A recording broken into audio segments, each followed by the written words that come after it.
It is the Fantasy Rugby Yanks. My name is Jared Dyke. I wanted to say it's stupid and let's move on, but then you kept going. I'm Ben Glauser. I don't like the way anybody handled that. Collusion.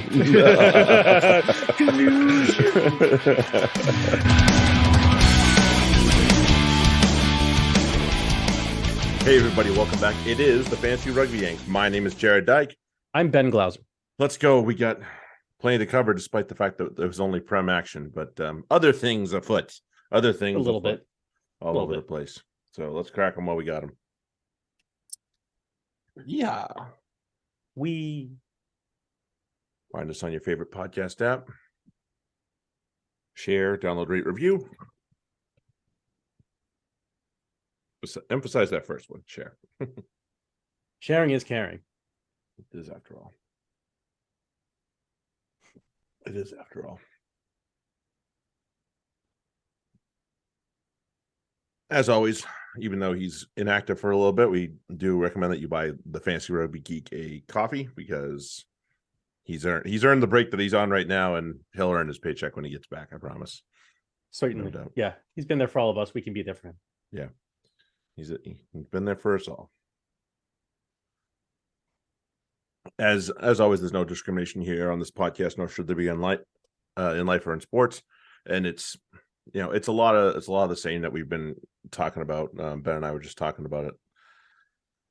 I wish we had something more specific to get into today, but we don't because it's a headache right now, and we do have a lot to cover. But we just wanted to make sure that everybody remembers: don't be a dick, please. Right.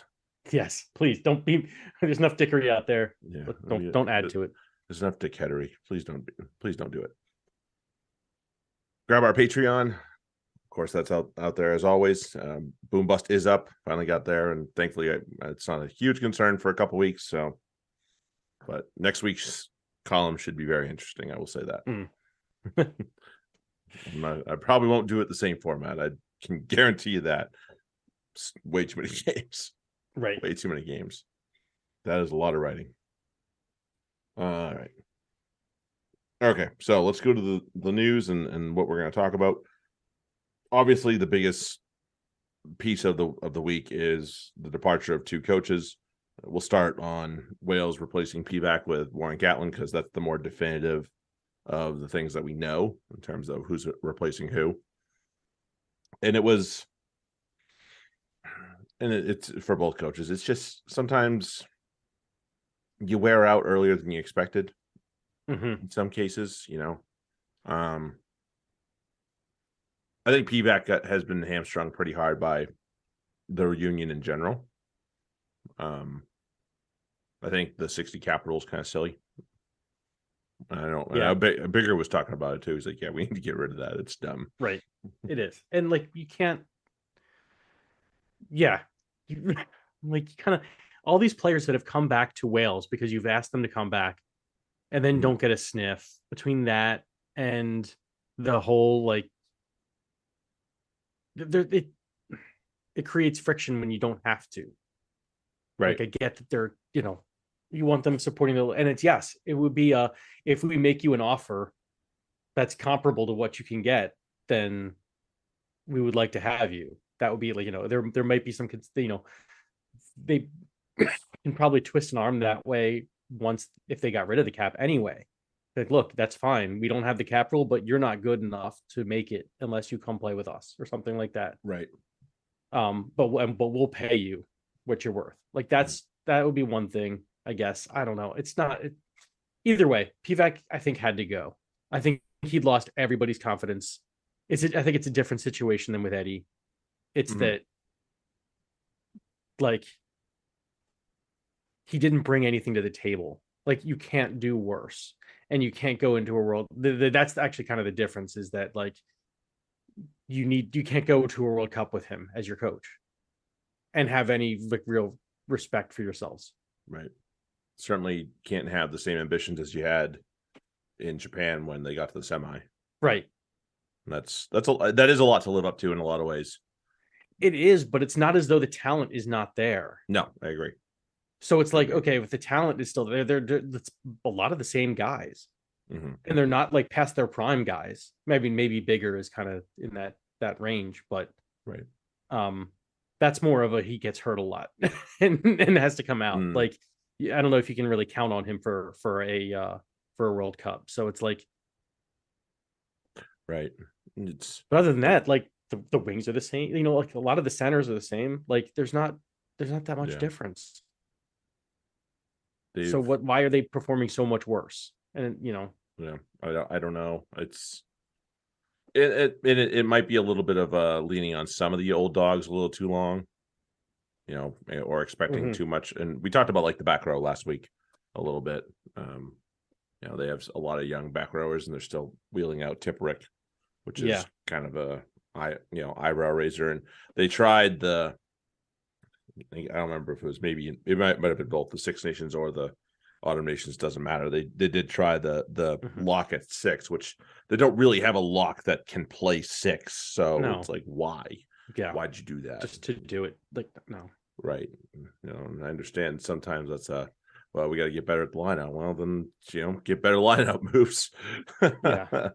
It's not always the answer, but at the same time, if that answer doesn't exist in that form of putting another second row on the field because they can play back row, which none of them could, Mhm. that's a problem as well. So just kind of one of those other silly ideas that don't always Right. come off. And correct me if I'm wrong, but Tipperick's pretty tall, isn't he? He's not Like, short. can't they just like throw him up? You know, like have him. I don't know these teams that don't have like after seeing Jens van Rensburg win lineouts, I don't give me we only have 2 lifters. It's such bullshit. These He's excuses 6'2". they're so fucking poor. If you don't have a flanker that can jump, what the fuck? Like no flanker Right. that maybe not an 8-man. Some 8-men are pretty hefty, Yeah, Billy comes to but those mind. flankers are still pretty lanky and and uh and light. They're so easy to throw up there. Mhm. Like Yeah. yeah. Mhm. Agreed. Isn't So yeah, I just don't get that. But right, and their nines have been a problem. Um, yes, you know, massive. it's yeah, I mean, they're having a hard time. I don't know if they have anybody. God, the name Mike Phillips rings a bell in my head, Hmm. which is obviously way back when. Dwayne Peel. um, I fucked that up. No, I don't think so. Anyway, not the point. Point being is, Thomas Williams is like he's serviceable. He yes, has his moments, but he agreed. hasn't become that like we saw flashes of him every so often, but there hasn't been consistency there at all. Hmm. So it's like uh, that where's the development, right? That's got to come from somewhere. Like the players don't just get better on their own. And so if there's not progression of some of the young players, then it can't just be on them Right. when it's across the board. And that's the point. Like you gotta get somebody who'll develop the players a little bit better. And the only thing that's fucked up about the Pivac thing is that it screws over the basically the budget and Hmm. like that Big a lot time. of like the I don't know about the amateurs. I'm not sure, but I think the pro clubs get a little like shafted and all this, and Yep. Agreed. that's fucked up. That's the only reason why I don't like it because people are really getting fucked up by it. Yeah, and Although that was the conversation before. didn't Gats take like a pretty He took a pay cheap? cut. He took a Yeah. huge pay cut. He took like less than $1 million, I think, per year. So I I think he's done them a solid though, Right. No, so they won't get totally screwed, which is no, good. that's good. And sounds like he's gonna maybe try and come back long term. There was some speculation on Twitter's that I couldn't confirm while I was on the Twitters. I feel like he grew as a coach by having to coach in New Zealand too. Again, that I In think Super Rugby, yeah. yeah, he really adapted his game to that. And I think he's going to bring it back. And I think he can work that kind of style with the guys he's got. So Yeah. I hope he Hopefully it's brings a not little bit of the outright Chiefs Warren back with ball him. again. Right. I don't think we need that again. No, no. And And then then there's to your favorite. Mr. look, Jones. you can't go to this world. Like if you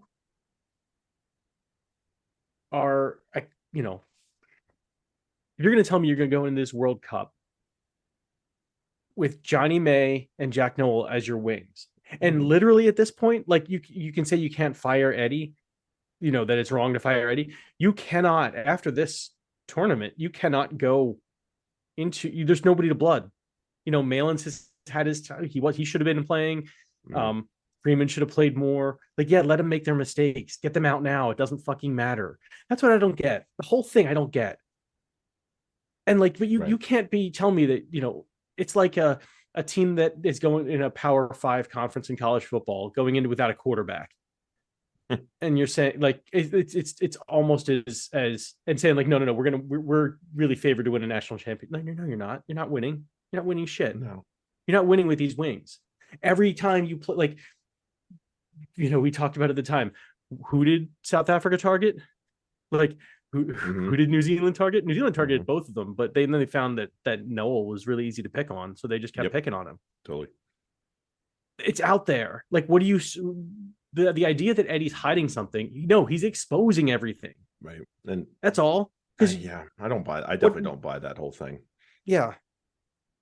Because all things being equal, Eddie's hiding something, so is everyone else. Right. So is everyone else. So that argument is out the window. And if you're hiding something, why wouldn't you hide it within like the greater scheme of an attacking system? Why wouldn't you say, look, go play some loose rugby, but at these times I want you to try this within what you're doing, just to test it. But then we're going to back away from it, so you don't see, like, you throw it in there. You don't just kick the ball, do high balls and box kicks and never really attack. You never open up the attack. It's not that tells anybody anything. Nobody gains from that. Right. Like, not even you. Nope. I'm not. Now your player wasted an opportunity. Like, who's coming away from those experiences thinking like, wow, I'm a better rugby player. I got to chase down a bunch of high balls. Like, no, it doesn't. Right. It doesn't help anything. It doesn't teach you anything. Think about Ollie Lawrence a couple years ago in the Six Nations, won cap and then got dropped because deemed ineffective, even though the only thing he was doing all day was chasing kicks. Right. And I was like, he got one carry and then came off. He got one carry in the first like 50 minutes, came off right after the carry. Right. And it's like, what did you expect him to do? You never presented him the ball. No. So what do you expect him to do? That's his thing. Why did you even call him up? It was like, yeah. And now what? They got Tuilagi, who also looked equally inept and invisible. Yeah, like, I'm kind of over him. Yeah. I mean, the thing is, maybe he'll get a new spark fired up his ass with the new coach, but yeah, maybe. But I think he's just like, sometimes players just don't have it anymore. Like that's the passage of time. It's cruel.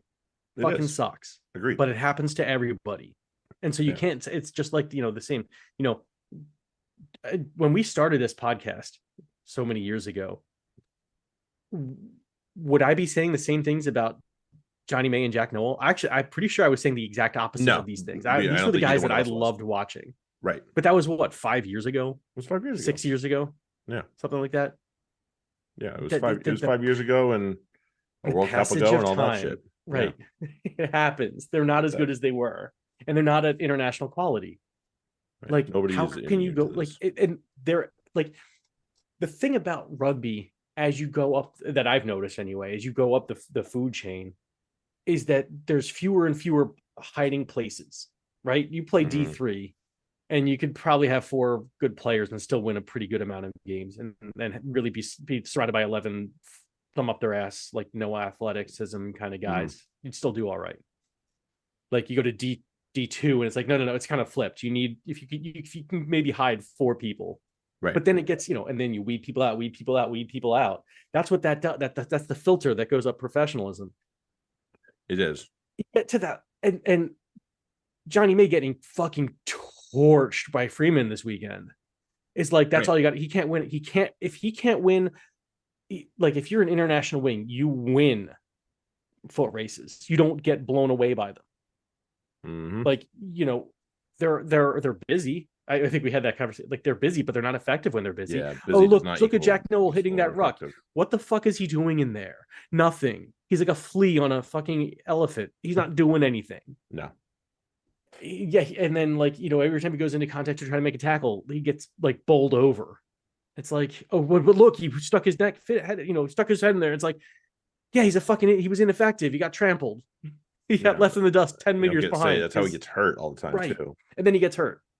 It's like, so great. Look at him being there. Okay, I'd rather have an Ollie Hessel-Collins who might, hide behind a maul and misses his defense, but then he burns somebody and makes up for it with a try of his own. Like that's rugby. You got to take the good with the bad. You can't teach speed. Exactly. And then also it hurts because what does the defense have to do? If I know that wing is not going anywhere, if I know there's one wing that's not going anywhere, I'll give them all the space in the world because great. Let them have their line break. They'll get an extra 10 meters that the other, wing wouldn't have made if we had to put a man out on him. But now that clogs up the middle of the defense and gives you nothing, and it helps kick chase. So like you're really fucking yourself over. You're giving yourself nothing. You're putting like the thing that you want to do, you can't do. Nope. Because you have the wrong person in there. And Eddie's not going to change that, so he's got to go. No. And that's not the only, like Johnny Hill, what the fuck is he doing in there anymore? Shithousery extraordinaire. So it's like, I saw somebody say like, the players love him, and they said, the turkeys wouldn't vote for Thanksgiving. It's like, shit. The bad players aren't going to say, oh, I don't like Eddie either, because no, they love him because nobody else would fucking pick them. No, and it's as much as we've heard, it's been very one side or the other with Eddie in terms of, he's brilliant, he's an idiot, he's he's an asshole, he's a great guy. Like it's always, and to say that, I mean, there has to come a point where it's like, well, and I mean, talk about people that don't want to work with a certain individual. Like the list is long for Jones. Yeah, that's just how it is, and it's not been good stuff. He's just worn it out a little bit. And you look, and everybody's talking about all his credentials. His credentials are great. They don't earn you what's coming forward, though. No, there's no denying. Credentials get you the job. The job you do is whether you keep, decides whether you keep it. Right. And I think he's honestly, I just think he's slightly getting into that old man where he doesn't want to change. And maybe that goes away after a year away from the game. We'll see what happens. Fucking hell, please don't pay for him, USA Rugby. I hate you so much. Or he's it's possible his ego got the best, because now like it's kind of the Belichick thing where they kind of started to put themselves above the team. Like, no, what I want is I want, and it's like, well, what do you have versus what do you, I get what you want, but is that what's best for the team? And that's the thing. The coach, you got to just step out of it. Like, you have access to the best players in the world. They win just by being them. If you lose a match, it's because you fucking coached them wrong. Like, that's how this works. You have almost any other country would drool, except for like the top tier teams. Yeah, you're right now. You're like your Ireland's, your France's, New Zealand's, South Africa. Like but those are the only teams in the world that wouldn't be drooling for the talent, the base of talent that you have. Mm-hmm. And he's got 90% win rate in the World Cup. Okay, well, he's got great teams. I mean, and Japan, blah blah blah. But he was only there for 4 years, though. Remember that? Yeah, didn't overstay his welcome there. Exactly. So it's like you're supposed to win. If England should be winning 90% of their World Cup games at a minimum because they're that good, because they're better than 90% of the teams out there. That should be how it works. Right, and you rewind. You just have to look at it. It's all the way back to not even the last Six Nations, but even Six Nations beforehand. You had a bad Six Nations. Then you had the summer where you were. I mean, let's be real. They were probably less than impressive against the U.S. They were good against Canada. Then you had the fall where they played some good rugby, but at the same time they didn't play great teams. They played Tonga, who let's be real, they were gonna have no shot. So the fall was okay. I think everybody would agree with that. Then you come back to a really bad Six Nations again, and then you have this past autumn where it's like well, you're fucked, dude. Like, and because he refused to really push the envelope on certain things, right? and certain selections, and evolve the game a little bit. And I get it. You have a certain style at this point. It's now a question of what the hell was his style, because I don't know. Nobody knew. No. And that's honestly probably the worst part of it. Right. Because here's the thing: how many people realistically have confidence that Eddie was holding something back, and that they would magically change everything about the way they play going into the World Cup? Right. Like, because they're probably not going to do it Six Nations. So what is he holding back? At what point? And you have to inspire confidence that there is something. And Eddie never did that. Eddie never really gave anybody, except for the people who wanted it, because they like him. And I get it if you like him. I liked him too until he's just been a total ass lately. And it kind of, that sours me. And then it kind of, that translates into the way they're, and it's not, I don't see any reason to give him excuses. No. Or the benefit of the doubt, because he's not that kind of guy. He doesn't give other people the benefit of the doubt. So why should I give him it? Yeah. I mean, you really have a hard time saying that truly if he's a type of player that'll pull someone at half or before a half if they have one poor performance. Right. So, like what he just did. So it's like, it's ruthless. It really is. It's like, you want to be ruthless? Okay, then this is ruthless. You're going to have and you're going to get that in return. And that is a fact. There's only really, if you think about the players those players that got pulled early in games that of their first tests, the only one that was able to fight back to the spot was Isikwe. That's one of probably 8, I think, that got the hook like that, give or take. That's a lot. It really is. And it's been, you're leaning on, and I think I said this to you the other day, and it seems, and maybe my interpretation of this is wrong, but it seems like he's very hell-bent on trying to go to the World Cup with almost as many of the same starters as he did in the final in 2019. Now, obviously, some of them are very, very different, and that's very obvious. Right. But you have to also compare, and I think the closest comparison you can give is the 11 and the 15 All Blacks. There were a lot of changes between the final 23 of the 2011 final and even in the 2015 final. And that's even if you include the fact that Dan Carter probably would be playing in the 2011 final, So, and even if you don't, like, there's still a lot of changeover. Yes, they kept some core guys, and that is very smart. But I feel like he's got too many of these quote unquote core guys, and that's a problem. It is. We know the ones that needed to go. We know the ones that needed to, get bent and go home, like Ben Youngs. We know he's no good. Honestly, you have to question Owen Farrell. Like, I do. It's obviously May. We talked about it. And some of the guys that are coming off the bench aren't that much different. So it's like, maybe that wasn't your best. Right? Like, is Luke Cowan-Dickie the best? Is he? I like. Look, there was a time, and again, it maybe corresponds to when Exeter was the time when Exeter was good too. But like, there was a time when he was one of the best hookers in the Prem. He's really not that anymore. Like, no. And they have the same issue that the All Blacks have. They've blooded very few new hookers. Right. Very few. I'm glad Singles got a run this past fall until he got hurt. Right. But, so that did him more good than it did anything else. Yeah, he's going to be out for a few months, which sucks. Yeah, it sucks. But like, you have, they got Tom Dunn one cap, and then he was forgotten. Right. McGuigan would be another one to throw in there. Blamire, same thing. He's got a few, but they didn't use them. They stuck with Jinx. They stuck with LCD. And now, if you want to stick with one of those, I am total in agreement. But you need to cycle in some more guys otherwise.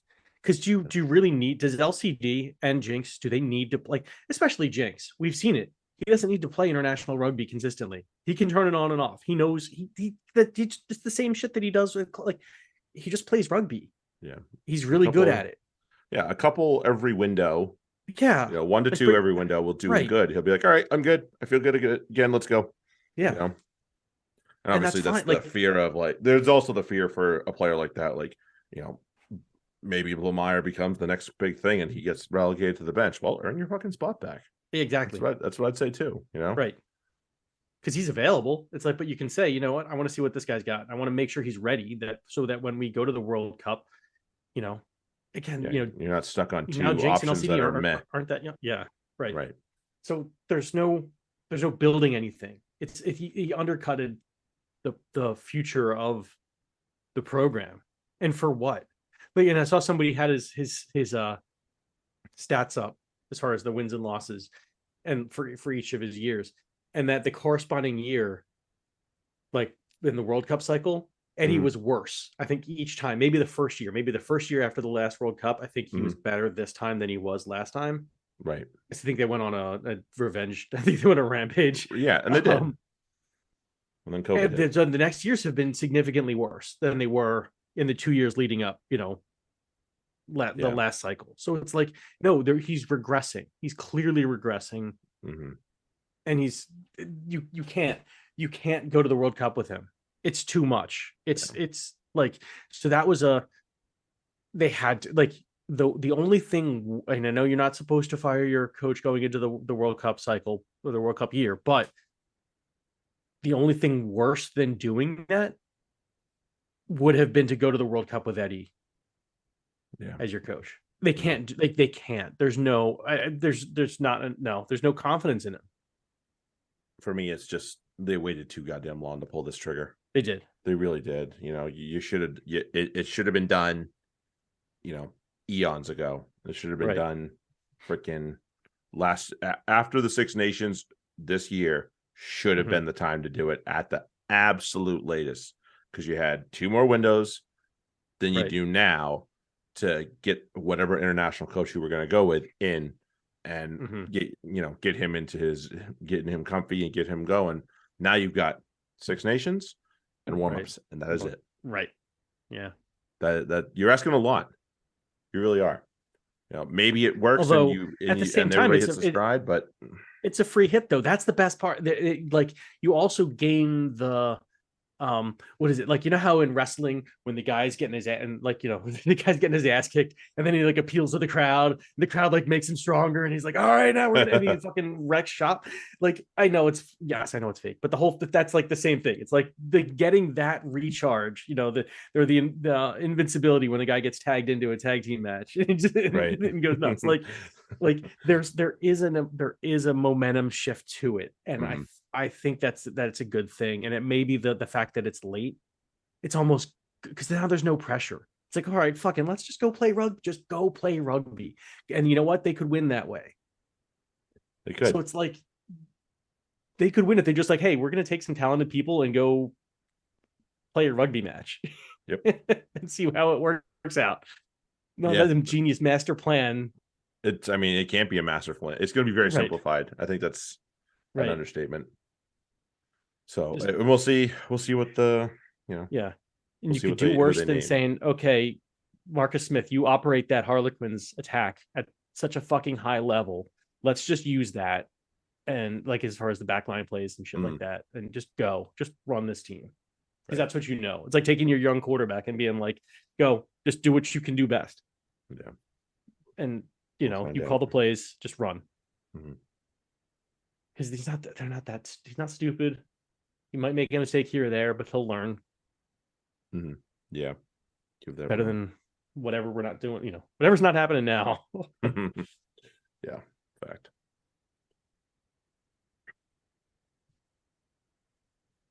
Okay. So we went down. There's a certain alley that we're going to go down here, and it could be dark. So just everybody, skip over if you don't like going down dark alleys. The laws about scrums and scrum penalties, and whether they should be full arm penalties or they should be free kicks and all the stuff, and it boils down to the same thing that everybody bitches about. Oh, this is taking too long. And to me, there's always the balance of, like, I appreciate somebody like Wayne Barnes who will kick everybody in the ass and say, let's go, right, get set. And listen, I know when I'm taking my sweet ass time when I'm setting Yeah. up for a scrum as a prop, and when I'm like, all right, I'm ready to roll. Let's do You know this what thing. the worst thing a prop can hear from a ref is hurry it up or I'm penalizing you. Yeah. Or or sure, whatever, whichever, however mad they are Free at you. kick you, yep, whatever it Because is. then it's like, oh shit, now I got to go. And now I got to really, I don't have the chance to set up the way I want to. Like, you know why I would waste a scrum to work the clock? You know why I would, or whether it's the end of the time or on the yellow, it's because the referee lets me. Right. And there's no right now. Yes, should they do something to be like, okay, look, blow the whistle, like, and then we'll start the whistle when the ball is in, not on the engage, but when the ball is put in. Yeah, start the clock. Start the then. clock. Yep. I'm fine with that because also the build up of the scrum builds the tension. It is great. There is nothing like it. It's like especially when it's late in the match and it really matters. And I think going on that point of wasting a scrum too, when the clock is near red, right? If your only threat is a free kick, right, as opposed to a penalty, you are way more inclined to go ahead and waste maybe two scrums, maybe three. Right. So you don't want to talk about eating into clock, like oh yeah, and don't you let and me. I both know when we're shithousing in the scrum. You know what I mean? Yeah. Like we both know when we're shithousing in the scrum and we're trying to fuck around and just like, oh man, I didn't mean to give that free kick away. Wink, wink, nod, nod. Right. And that's just that is how it is in there. It's right. So yes, and the other thing is I'm more inclined to get a scrum finished and over with if I know there could be a reward on the other side. And I agree with your point about don't just fucking leave it at the base of the scrum. Get the referees to start yelling at players to use it. If it's back at the number 8's feet, it needs to be on use it almost automatically, and that'll get them to stop trying to milk those stupid penalties. I hate when my team does it too. Right, I do not like when Saracens do it. I mean, I enjoy the penalty, but I don't like. I think they just did it. When they did it to Exeter, yeah, Exeter. Fuck yeah, but like that's whatever. They shouldn't, but they do it because it's allowed. Yes. And if you take that away from them, and the other thing about the free kick is, so okay, here's my thing. If you were awarded a free kick as the against the head, right? I feel like that if the possession changes, then you can call for a scrum and okay, because it's now your opportunity. Right. But if you get a free kick and you're it's your put in, it's a free kick. Like, no, you don't get a scrum option. It's a free kick. Go. Put it back in play. Here's the thing. You're the attacking team. You already have a play set. You already have something you want to do. Go fucking do it. Your scrum is already set. Like everything, all the conditions that make a scrum, like the scrum, the advantage for the attacking team are there. Right. So that if that will get the teams to just use it and like get it to the 8-man if you have to, tap, pass it out to the and they run with their thing, whatever they're going to do it. Because the defense still has to be 10 meters away. They're like, they're coming from about the same depth. Tap and go and do your thing. And if it gets teams doing that, then I'm extremely all for it because I think it would in the long run. Because teams don't want to just sit there and then, okay, well, now we have to do a high ball. Fuck that. Nobody wants to do that. Nobody really wants to do that. So eventually, they're just gonna be, okay, we know if anything happens right here, it's going to be a free kick to us. This is what we should do because this is, the coaches will start putting that in. And that's what I think would be the best thing. When you change, if it changes possession, then they get it the scrum choice. Otherwise, fucking play it. If it's a free kick. Just go. Yeah, there are ways to do it without necessarily taking away the full arm penalty because at the same time, the reason that they awarded us full arm penalty is because certain actions in a scrum are dangerous. Right. And need to be penalized. And we know what they are. And this wouldn't change the penalties. It was just that, if a referee doesn't like what you're doing, then it's not a penalty. If it's like the separate case, like, the early bind or the early engage, shit like that, the early shove, like don't do a full arm or don't do a full arm, do a short arm and they can use it. That's what they get. Right. Yeah. And it's just, you want to discourage trying to buy stuff. You want to try and discourage trying to waste a scrum. You want to discourage all these things, and there is a safety element, but it's at the same time, like you have like these players know what they're doing, and they are very fully aware of how much time wasting they're working right now. That goes to my question: do the referees know what they're doing? Because I don't think the referees know what the player like. As I said many eons ago, show me a referee that knows what the fuck they're doing at a scrum. Right. Like, because that's the other thing is, don't they? I mean, there should be some understanding of like, here's, they know the tactics. If we know the tactics, they should know the tactics too. Yes, they're gonna, like, you should go into it knowing that this team is going to try to waste time. If you don't want them to waste time, tell them I won't tolerate it. I will free kick again. I'll revert whatever I have to do to shut you down from wasting my time. Yep, absolutely. He's within his rights to do that. That's how you solve it. Like, that's it right there. Stop fucking around. The laws are there, enforce them, and then maybe change a little bit about what And that's usually what it and for a lot of things, that's what it comes down to. A lot of these, nuances that we're talking about, so on and so forth. It is often down to the laws are there. Referee them correctly and enforce them, and stop letting teams fuck around, and you'll have a better product. Right. That's on World Rugby to do that. So they did that with the high tackle. They started actually enforcing the laws. Yes. And then enforcing bans and maybe making the consequences harsher, which is excellent. But they started enforcing the laws as written. Yes. It's a wonderful thing. It's a wild idea. So, the referees really need to know better and just not, they're good about it when it's like a maul, when it's all these other situations, but for some reason in the scrum, they don't get like, oh, that that prop was actually quite comfortable and stood up, or oh, his foot slid out from under him amazingly right before I said set. I had no idea that was going to happen. Like, come on, man. We fucking like I was stable. Like, it's a dry day. It's 70 and sunny out. Like, right. No. 70 and sunny out. I didn't slip because it's wet. I slipped because I felt like slipping. Right. Or because I felt like collapsing down on my knee or whatever it was. Right. All right. Let's roll into a quick Champions Cup preview, and then we'll get into the Prem action, and we'll say goodbye for this one. Let's start with a few teams that we need to obviously familiarize ourselves with again, and that would be the likes of the Sharks and the Bulls and the Stormers. I have no clue what's going on there. Yeah, I have no fucking clue. I gotta say, I'm gonna have to learn. Honestly, the first thing I just want to say, and so we can get this out of the way, we have to stop calling it a European competition if we're going to include them. I don't care if we include them. What I'm telling you is this is no longer a European competition, because last time I checked, continental Europe did not include South Africa. So, right. I think Marler had a point there. Yeah. I was like, that's what I was saying, you mother. Yeah. Thank you, Joe. He spent that whole interview trying to be an asshole, which I appreciate. Yeah, he did. But he actually, most of the time he had a point. He crossed the line a little bit, but yeah, no, that was he did have a point. Oh, it's Europe. Where are we going again? Yeah. down to South Africa.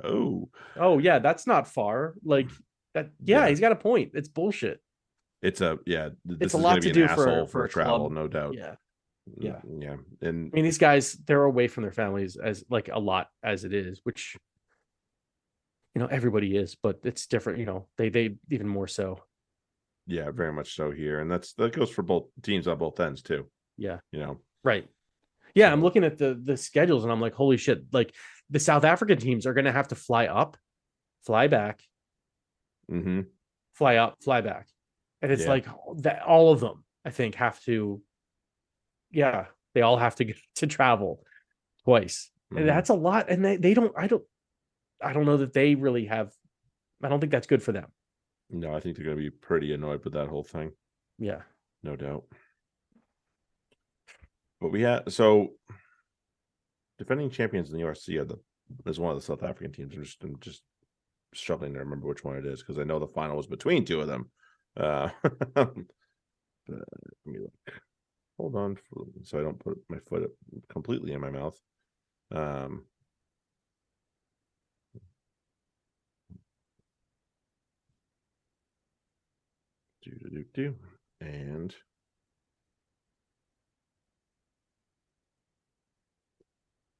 okay, so that's interesting. It's the official listing of where the URC is located is Scotland. That's funny. Hmm. I don't know about that one. I don't know about that one. But okay. Have fun with that one. Where was it? Do. Who's hiding? Well, Leinster are on top right now. That doesn't shock anybody. Right. And you're looking for the table? No, for last year. There we go. That's what I was last year's. I got it. Stormers. There we go. I knew it was one of them. Aha. Hmm. Bulls. I had the Bulls in my head for a reason. They were runner up. Okay. Yeah, I remember it being an all South Africa final. Yeah. So Stormers and Bulls. And they're both in this comp, obviously. Right. I think those are probably the two likeliest teams to do damage because, from what I understand, Chelsea Sharks have a hard time attacking. Yes. And that's just from the numbers I'm seeing and from the stuff I read on the Twitter sphere. So maybe more expected of the Bulls and the Stormers than of the Sharks. Maybe I'm wrong. Very well could be wrong on that one. Possibly, but I mean, yeah, that point differential doesn't look good for No. especially because the Sharks are giving up a lot of points per game too. They haven't played many matches, but they haven't scored much, and they've given up a lot. They're giving up almost 30 per match. Yikes. That's going to be bad. That's a lot. Yeah. That is a lot. Not going to go well. No, it doesn't. And Stormers have the likes of Liebach and Herschel Janschis as their 9-10, which is exciting in that. Yeah. Willems is also there.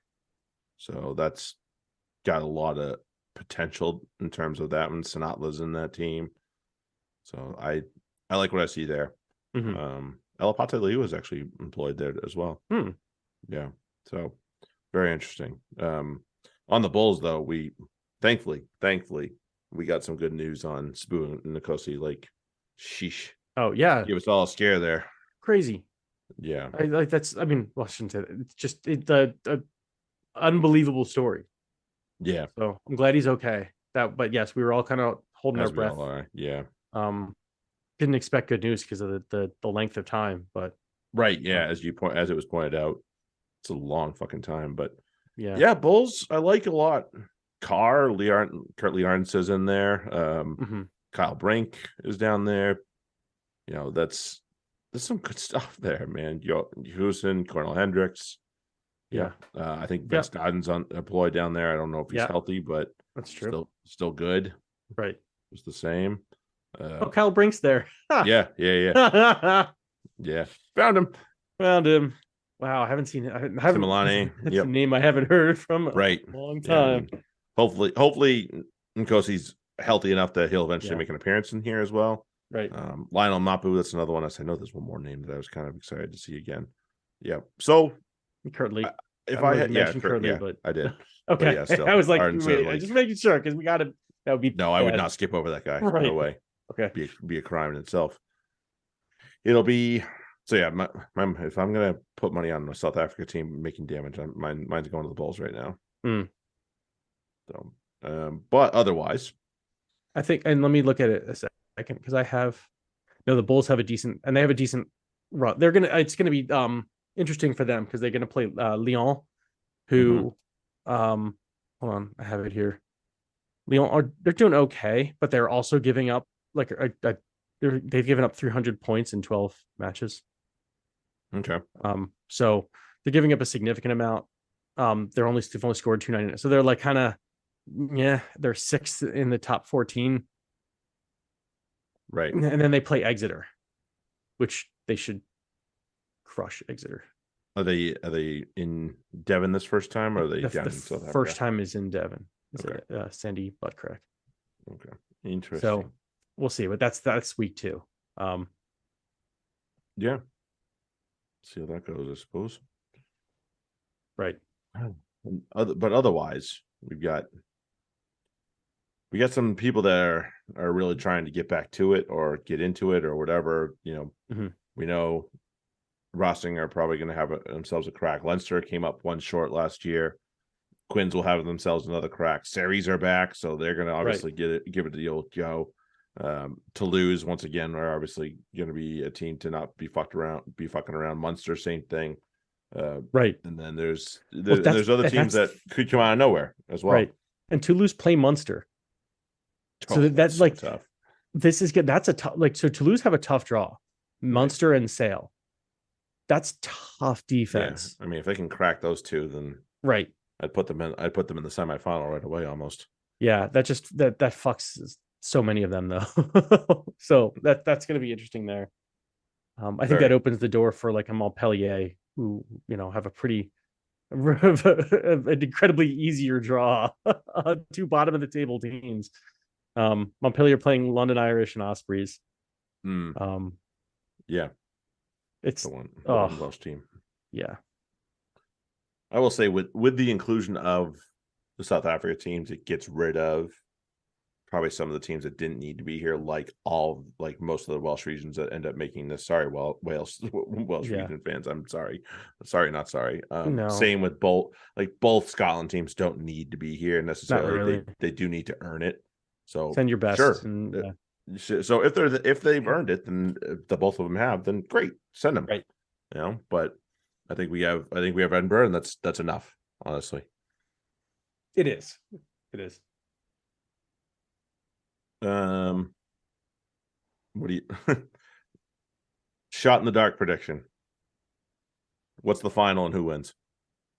Shot in the dark. I think it's going to be Sarries and Montpellier.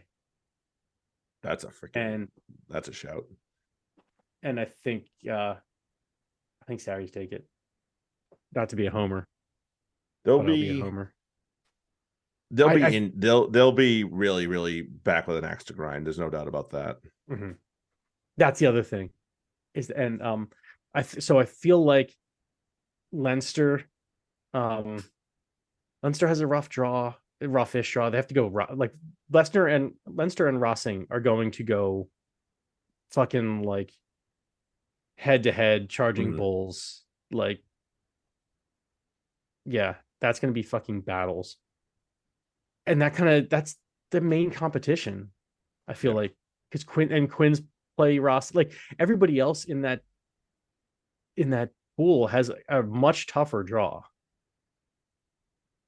comparatively. Saracens might have the easiest draw in the competition, and that means they're going to be home. So that helps. Yeah, those home quarters and round of 16 games are huge. Right. Although it's home and away, it's 16. It is quarters. Home, right? Then that's still going to be against, like, I don't know I can't imagine who that would be against. Hopefully it's not the Bulls. Yeah, hopefully not. But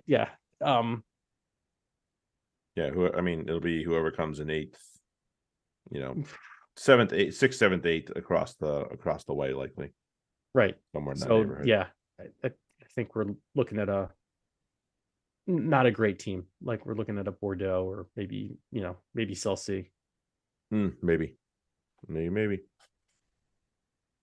Okay. And then Montpellier same. Actually, Montpellier has very easy draw as well. So I think that's why they're going to. And for them, it's a matter of do they take the competition seriously? Like we saw them kind of not, and then they rocked up for the Quins round of 16 game. Right. So it's maybe it's like, wait, we can do well in this. That's actually, so maybe that sparks something. Hopefully it does, because it's there for them. Nice. Yeah. I see Cass as the same type of team though, to just be like, yeah, we don't want to be here. And chuck it. And they're not. They have a shitty draw because it's Exeter and Edinburgh, and so they're not great teams. It sounds but like unfun. Just not like they just won't want to. There's like, they'll start playing Exeter and be like, oh, fuck this. We're good. We don't. Do we not? Can we opt out here? Can we just run? We chase the ball. We play. No, we're gonna just batter you. Oh, fuck. Yeah, we'll see how they employ themselves going into this one. They were the one French team that did not make the knockout last year. Yeah. Let's have a jaunt to the Prem. And let's go to the Rec. Some mediocre matches this weekend. Oh, wait. The opposite of that. Well, this one wasn't so bad in terms of quality, maybe a little low, but in terms of competitiveness and excitement, up there. No doubt. And it was not quite the same result that Beth got the week before, the previous match. Mhm. but damn, did they try to get there? They really did. Like they show so much heart, and that's hard because this is a Quinn's could be that they could be holding the trophy when this season's over, and it's not that long ago that teams like Quinn's and Saris were literally putting up 70 points on Bath. Yeah, Like truth. they are so much better. There's so much good stuff there. Yeah, and they pushed Quinn's. It was some again unexpected squeaky bum time, but I bet. Yep. enjoyable. Especially with the yellow cards at the end. Like it was really close. Yeah, George Head and Kenningham both being off at the same time. Yeah. And at the end there, it's a question of should Bath have taken the scrum? Because you had two forwards off. One of them was your front row, so you're gonna bring somebody else on to replace him. Exactly, and that right. There's so many reasons to do that, and I'm kind of disappointed that they didn't. Well, wait, yeah, like, yeah. I can't remember which way they went. Ben's conflicted. I am. Fuck it. I don't have the notes on that one on how it worked out at the end. All I remember was that it just didn't, like, they kind of pissed it away. They did. That I agree with. And then I feel like I remember being, but I do also remember being more annoyed by Bailey missing the 2 PKs, because that right there is then you don't even need to try at that point. You just need to kick. Right. Yeah. So that's really, to me, that was, and then the Darcy Ray blocking in the mall twice, like big calls. Those the Bath just kept Worcestering themselves, where they would get close and then just fuck something up, and it was stupid, like missing penalty kicks that were bang on, and a line out maul. Just Herb's just not, like, he's good, and he was excellent again this match. He's not like a Superman. Just line him up and do work in the mall. Yeah. Like if you need to keep blocking him out, then that's showing me that you're not really mall worthy and you're a prop. Yeah, so maybe you shouldn't be. Yeah, maybe you shouldn't be balling. Right. Who knew? But Quins do get over the line. We did hear that Quins are going to have to ride Tommaso Allen for at least the rest of the calendar year here, because Marcus is going to be on the sideline for a bit. I'm concerned for Bath in the fact that Pierce Francis is back and seemingly he's going to go right back to 10. And though he's not bad, he isn't a 10 by trade, and that poses some problems for me. And I know he had a good start to the year and then he got hurt, but it's still like he's going to be limited because he is not that 10 by trade, No. I like, why wouldn't you just put Redpath there, who is also not a 10 by trade, but has played 10. Right. And he's younger and it developed, like, you're better off who's actually shown Bailey really well, or just ride Bailey. And then and keep giving Warboys some time too. Let Pierce Francis be, a leader in the midfield to come on, as opposed, because I will say this. Somebody like Francis can be very valuable to Bailey, and I've said something similar to this before. As a 12, because the 12 has slightly better vision because they're back a little bit, they can talk to their 10 a little bit more and say, this is on, let's do this. Yes. And, if the 10 doesn't see it as a youngster, he has to learn how to trust his 12 and say, okay, I believe you, we're going to execute this. And, you sit down with the young lad and you watch the tape and say, here's what I saw.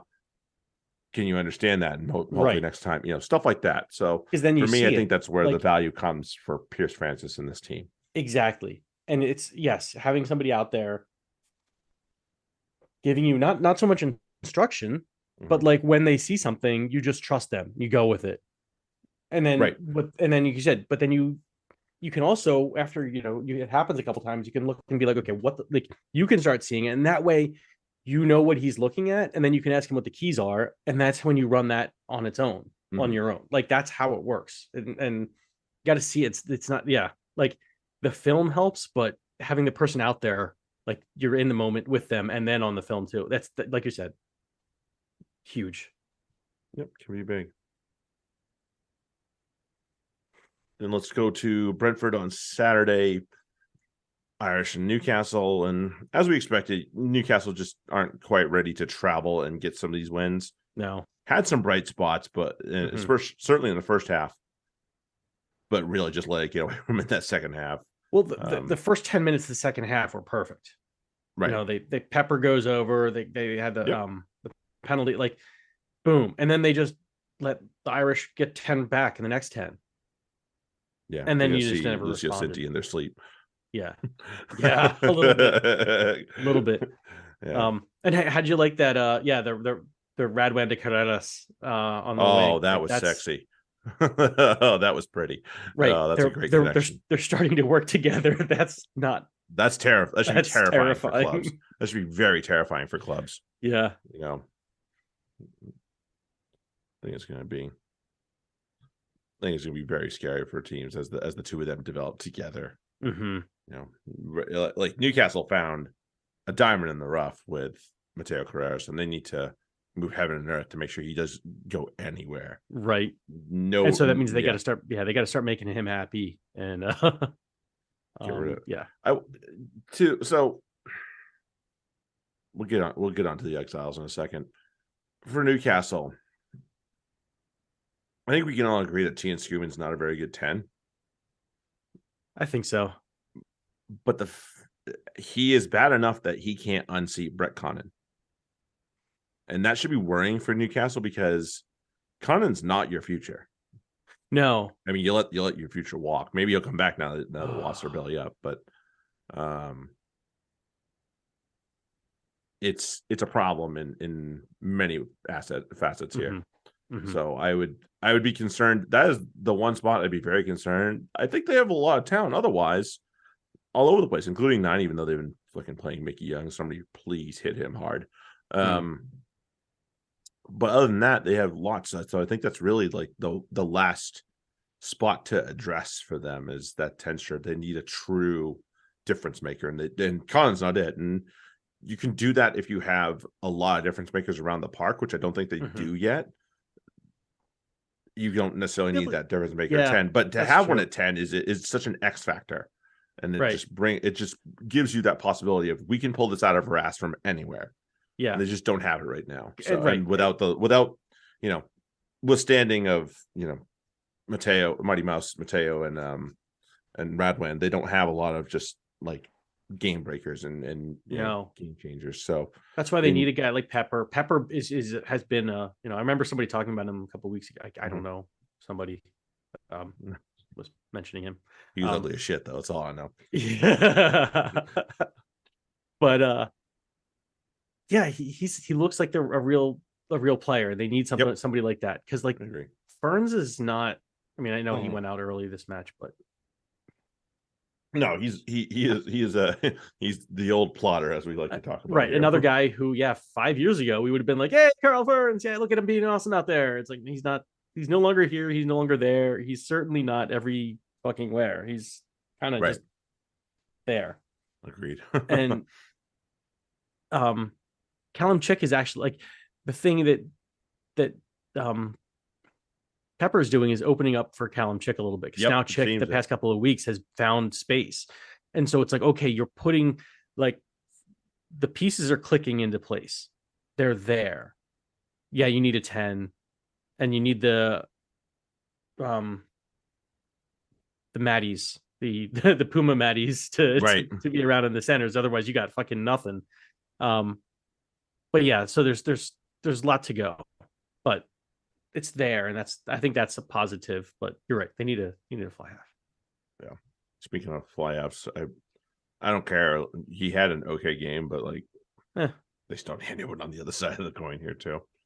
Yeah, this was not the battle of the Titans at fly half. No, by any stretch. By no means whatsoever. But it was good. I mean, good work all around for a lot of guys from London Irish. They were going through the gears in a lot of ways for all money here. Right. Who gave Dipshit the offload? that Rogerson that gave it to him? I don't remember. I can't remember. I think it was. That he scored off of. Mm-hmm. But anyway, yeah. I mean, there were a couple moments in some paid off, some didn't, where Exiles got a little selfish near the goal line. Mm-hmm. Stokes obviously got over, but like, Yeah, man, yes. Loader way out wide. If he doesn't get over, he owes everybody a case. Like, right. Bad news there. And then Will Joseph going for the line and crawling to the line and giving away a dumb penalty when he had, what was it, 3-on-1? Yes. Like, oh yeah, you owe everybody a shot. Like, right. That's horrible. Yeah, that was poor. Really, really poor. So, but that's the thing. They're like, when you play on it, they're incredibly talented, but they've got huge egos about it, all of them. Right. And like, that's problematic. That will bite them in the ass. But they just, they didn't really have much of a competition. This Newcastle are not a team that can just come in and out talent them. So they were fine. Yeah, worked out all right. Irish are still bottom, right? Yeah, they're tied at the bottom. So yeah, Bears, Newcastle, Irish all have 17. Newcastle have 3 wins. I don't know how it works that the Irish have, but both Bristol and Irish have 2 wins, but Bristol has a tie, but they're still tied at 17. Right. But I guess London Irish are ahead of them because of point differential. That makes sense to some degree, at least, or something. Yeah. But about that, I don't know. We're going there next, or they're the last one. Never mind. No, we're going to Gloucester first. Right. We'll get to that in a second. We'll get there in a second. Yeah, over to King's Home, and there's no match report available on the Prem website. Thank you very much. You guys are doing a fucking great job. Be better than that. God damn it. But besides that, we've talked about it before. How their defense coach still has their job, and his name escapes me. We talked about it the other week, but right, this is pretty bad at this point. I don't think there's any way around it. This Northampton's defense coach needs to go. Like, and I know Phil Dowson. I'm going to give Phil Dowson the benefit of the doubt because he just got the job. So at this point, if you want to sack someone in the back room instead of him, makes more sense, right? Because this is bad. This is really bad. It's not good. Yeah, they're all over the place. This Northampton Saints defense, and if they ever could remember and figure out a way to defend a nosebleed at the minimum, they'd have more points in the fucking standings because they can score. We know they can score. Yeah, and coming into this game, this Gloucester team was not in good nick by any means whatsoever. So, yes, they've been struggling, especially with the guys, the internationals away and all. Oh, there we go.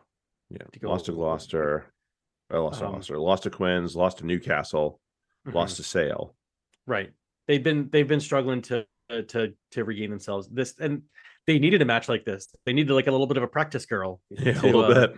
To get themselves back in it and be like, oh no, this is how we do. Okay. Meg, you're what they call a practice girl. Yeah. That's Northampton, you're Meg. Good job. Yeah, thanks.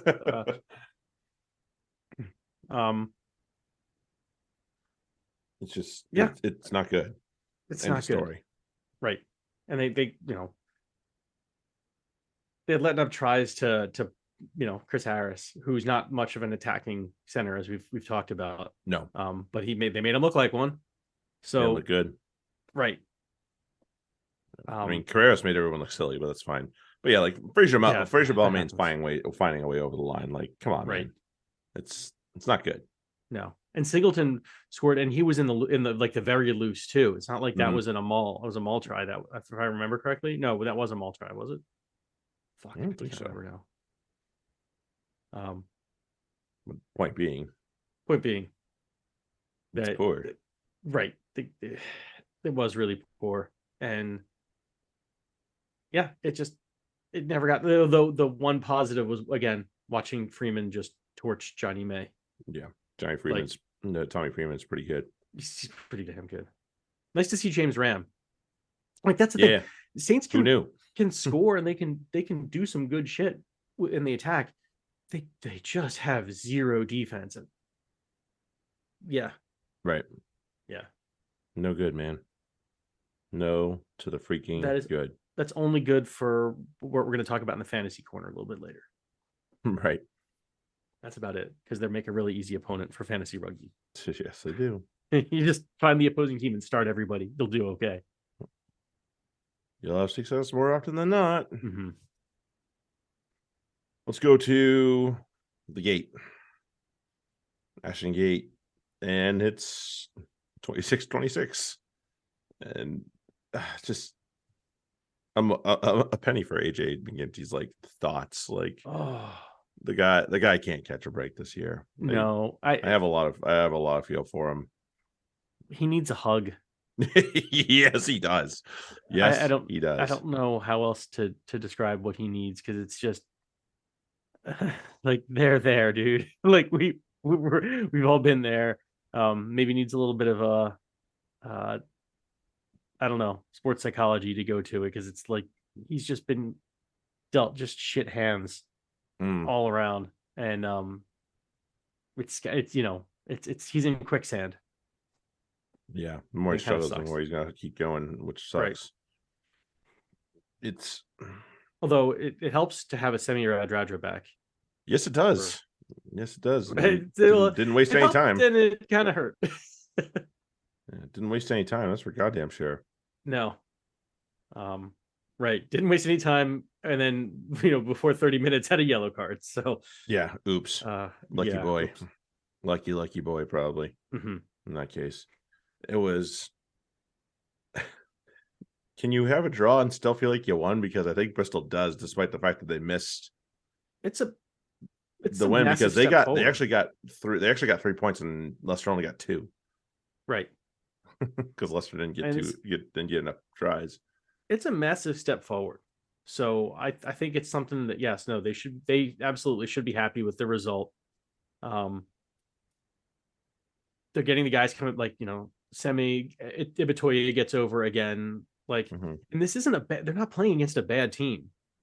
No, this is a pretty good team that this was is rolled out there. Returning champions. So yeah, they're not what they were last year yet, but at the same time, they're finally getting their guys in decent shape. It's not they would prefer to have Pollard for this, but Kelly's back, Jasper's back. Yeah. Montoya's back. Yeah. Right. This is the squad for the most part. Mm-hmm. So a little here and there, but yeah. Yeah.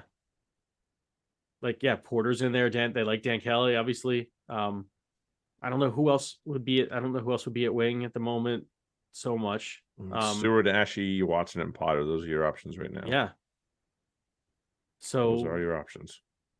Like this is their like kind of some close to their full noise team, and to tie them at home the way that Bristol, it's a big step forward, because Bristol has also been kind of pooping out. Mm-hmm. And not only did they not poop out, but they clawed back into it. Right. Which I don't want to talk about pooping out and clawing back into it. Right. Sounds ugly. Back to back. Let's move on. Sounds ugly. Sounds ugly in many ways. And for Leicester, I don't know if it's so much a credit to Bristol's defense in the second half as opposed to it is just like their inability to find an attack that gains ground, but only 3 points in the second half. Mm-hmm. Not awesome. Not awesome by any stretch of the imagination. They scored 2 tries in 2 of their tries came in the yellow card period. Maybe all 3 did. Maybe Montoya's right after Radradra came back on or something. Mm-hmm. Or it might have been before. I'm not exactly sure. But either way, it was a maul try, if I'm not mistaken, right? Yeah, pretty sure. Montoya. So it was right around. It's involving the yellow card period. So like, aside from that yellow card period, you had 3 penalty kicks, and that was it. Yeah. So, like that says a lot to me about what Bristol were doing. And I think that I felt like that was it. That was really the only time that period was the only time when Leicester really were in the game, if that makes sense. Other than that, it was just Bristol putting pressure on them. Mm-hmm. So I wonder what's going on with, well, maybe this is what happens when your coach has one eye somewhere else. Maybe. Who knows? Who knows? Yeah, we don't know what conversations have and have not been had. Right. Between Borthwick and, potential new hire for him. So but just the same, Bristol got to humming a little bit here, there, and everywhere. Pietau, Ibitoye both over. Mm-hmm. In good fashion at that. Mm-hmm. So much to like, but at the same time, yeah, they you just got to find that final bit and remember how to get it done in those final moments. Right. If you're a Bears fan, they're not 100% out of it yet. Yeah, they need to score now. Right. 8 points now, and they'll probably take this next couple weeks somewhat easy. Mm-hmm. With the Challenge Cup coming underway here, and then we'll see what happens when we get back to the festive fixture, which will be end of the month here. Yeah, I mean, they're at the bottom, but at the same time, I will say none of the teams that are at the bottom quite feel like bottom teams. No, that makes sense. No, so that is a positive in terms of the league. Right. And a positive for them. Right. I agree. I mean, it's kind of quality from 1 to 11 at the moment. Like, the Irish are a good team that are just playing really shitty rugby. The Falcons are a team that are playing above their talent level. Right. The Bears are a team that are playing well below their talent level. Exeter are a team that are right about where they should be. Bath are turning it around. They're learning how to win. And that Bath are like all of them except for Irish, I feel good about. And the only reason I don't feel good about Irish is their fly half is a douchebag, and I think he's also hurting the team. Right.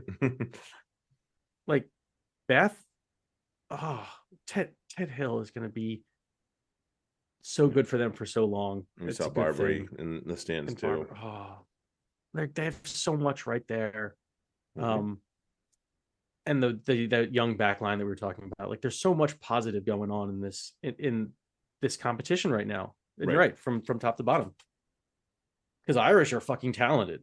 Like, they are. They truly are. They're just carry over that douchebag fly off. Right. All right. Yeah, the only team aside from them, like Falcons, I'm kind of like, but I gotta respect what they're doing with it. Because they're playing doing hard. A lot with a little. I'd say. Yeah. Yes. I want them to do better. So it's more of a, like, all right, I'm seeing what you're doing. Now keep doing it. That's where I am with them. Yeah. Okay. Well, that is the end for us here on the rugby talking. But for the pretend rugby talking, that's coming up soon. We're fantastic. We're gonna head over to Fantasy Corner and chat all things Champions League, including this coming week's Champions Cup FRD comp and all the stuff that happened last week, so on and so forth. If you're heading over there, we'll see you there. If not, you got a big weekend of rugby sitting in front of the TV. I hope you got everything well stocked. I will be making a purchase this week to make sure that I have everything I need to watch these rugby matches. Yep. So if you're off to that, you're not going to join us there. Enjoy. We appreciate everybody for hanging out, listening to us babble for a little bit. FantasyRugbyPodcast@gmail.com. If you have questions, concerns, all that good stuff. Until then, catch you guys real soon. Have a good one. Later.